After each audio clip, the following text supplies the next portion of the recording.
kesimpulan dan refleksi Ki Hajar Dewantara, Modul 1.1 Koneksi Materi Antar Modul.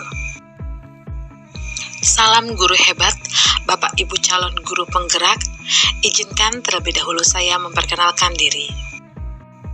Perkenalkan, nama saya Berliana Sihombing. Saya calon guru penggerak Angkatan 7 Kabupaten Badung. Refleksi dan kesimpulan menurut Ki Hajar Dewantara, di mana pendidikan dan pengajaran tidaklah sama. Pengajaran adalah bagian daripada pendidikan. Pengajaran adalah proses pendidikan dalam memberikan ilmu untuk kecakapan hidup anak secara lahir dan batin. Sedangkan pendidikan pada hakikatnya adalah menuntun atau memberi tuntunan terhadap segala kekuatan kodrat yang dimiliki anak agar ia mencapai keselamatan dan kebahagiaan setinggi-tingginya, baik sebagai manusia maupun sebagai anggota masyarakat. Bagaimana pemahaman saya sebelum mempelajari modul 1.1?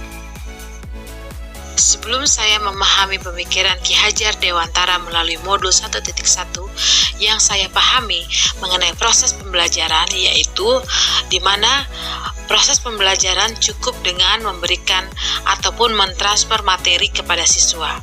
Kemudian, tuntas dalam menyampaikan materi lebih penting daripada memahami karakteristik siswa. Selain itu, penilaian yang saya berikan cukup dengan penilaian kognitif saja.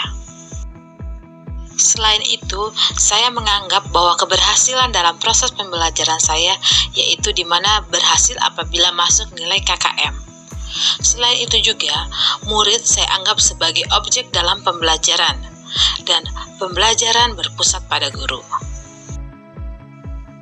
Namun, setelah saya mempelajari modul 1.1 tentang pemikiran Ki Hajar Dewantara, saya menyadari bahwa apa yang saya pikirkan dan saya lakukan selama ini tidak tepat.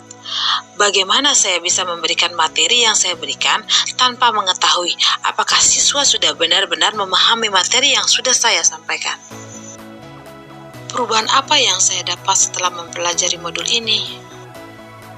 Perubahan yang saya dapat setelah mempelajari modul 1.1 yaitu di mana proses pembelajaran harus secara menyeluruh, di mana aspek penilaian ataupun aspek pembelajaran itu bukan sekedar dari kognitif saja, bisa didapat juga dari aspek afektif, budaya, sosial, spiritual, dan psikomotor.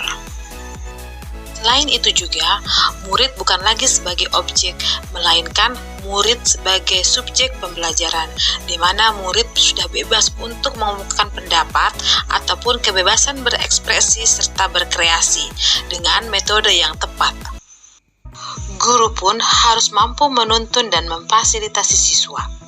Selain itu juga, guru harus ikhlas, sabar, dan tulus dalam proses pembelajaran. Namun, terlebih dahulu, guru harus mampu memahami ataupun mempelajari karakteristik siswa. Serta, guru pun memberikan kesempatan siswa untuk berkembang ataupun tumbuh sesuai dengan kodrat yang dimilikinya. Apa yang harus segera saya lakukan di kelas agar sesuai dengan pemikiran Ki Hajar Dewantara? Pembelajaran bukan lagi menuntut, melainkan menuntun, di mana tugas guru yaitu memberikan tuntunan ataupun arahan yang baik kepada siswanya. Contohnya, memberikan teladan ataupun contoh yang baik kepada siswa. Selain itu juga, kita harus mengenali karakteristik murid dengan baik, di mana dengan cara menjalin komunikasi yang baik dengan murid. Demikianlah video refleksi dan kesimpulan modul 1.1. Semoga video ini bisa menginspirasi bagi Bapak Ibu pejuang pendidikan. Salam dan bahagia bagi Bapak Ibu calon guru penggerak.